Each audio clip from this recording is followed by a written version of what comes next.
నేను రాజకీయంగా ఆ రోజు చాలా ఆనందంగా మళ్ళీ సినీ పరిశ్రమ వేదికను ఏర్పాటు చేసి నేను చెప్పింది ఇంతవరకు ఏది మిస్ కాలేదు. ఇంతవరకు నేను ఆలోచన చేసింది, నేను సాధించాలనుకున్న దాంట్లో ఎందులో కూడా ఇంతవరకు నేను ఫెయిల్ కాలే. నా సక్సెస్ రేషియో 100%. అంతెందుకు, ఇక్కడ అశ్విన్ గారు అమ్మాయి ఉంది. అమ్మాయి కాలేజ్ స్కూల్కి పోయేటప్పుడు నాకు బాగా తెలుసు.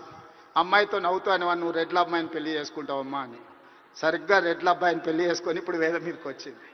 20 years బ్యాకో 25 years బ్యాకో నేను చెప్పిన అమ్మాయికి, నాకు తెలిసినంత వరకు. సో నేను ఒకసారి చెప్పిన అంటే 100% అది జరుగుతుంది. 2047కి $3 trillion ఎకానమీకి మనం చేరుకుంటాం. మీరు కష్టపడితే బాలీవుడ్, హాలీవుడ్ హైదరాబాద్కి వస్తుంది. దానికి సంబంధించి మా వైపు నుంచి సంపూర్ణమైన సహకారం ఉంటుంది. ఈరోజు గద్దరన్న అంటే ఒక చైతన్యం, గద్దరన్న అంటే ఒక విప్లవం, గద్దరన్న అంటే ఒక వేగు చుక్క. గద్దరన్న స్ఫూర్తితోని ఈరోజు తెలంగాణ రాష్ట్రాన్ని మేము సాధించుకున్నాం. జయ జయ హే తెలంగాణ అందించిన అద్మశ్రీ, ఈరోజు జై బోలో తెలంగాణ అందించిన గద్దరన్న మాకందరికీ స్ఫూర్తి. అలాంటి స్ఫూర్తితోనే మేము పోరాటం చేసినాం. ఈ పోరాటం ప్రజల కోసమే, ప్రజలకు అవసరమైన సంక్షేమాన్ని, అభివృద్ధిని అందించడానికి నిత్యం వారిని స్ఫూర్తిగా తీసుకుంటాం.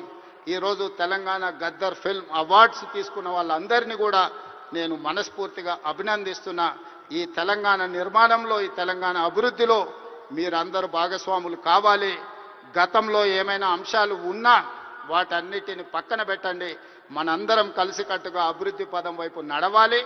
మరొక్కసారి నందమూరి బాలకృష్ణ గారిని వారు ఒక మాట చెప్పిండ్రు నాకు చెప్పమని.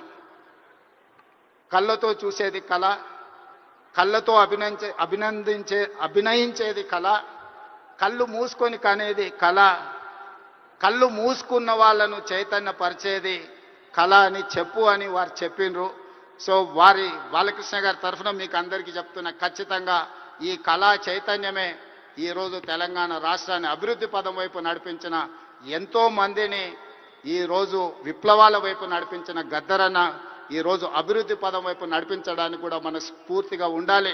మనస్ఫూర్తిగా గద్దరన్న కుటుంబాన్ని ఈరోజు అభినందిస్తూ ఆ కుటుంబానికి కూడా రాష్ట్ర ప్రభుత్వం అండగా నిలబడుతుంది. చివరగా ఒక విజ్ఞప్తి మా ఉప ముఖ్యమంత్రి గారికి. హైదరాబాద్ పిల్లోడు రాహుల్ సిప్లీగంజ్ ఓల్డ్ సిటీ నుంచి అద్భుతంగా ఆస్కార్ అవార్డు వరకు రాణించారు. ఈ వేదిక మీద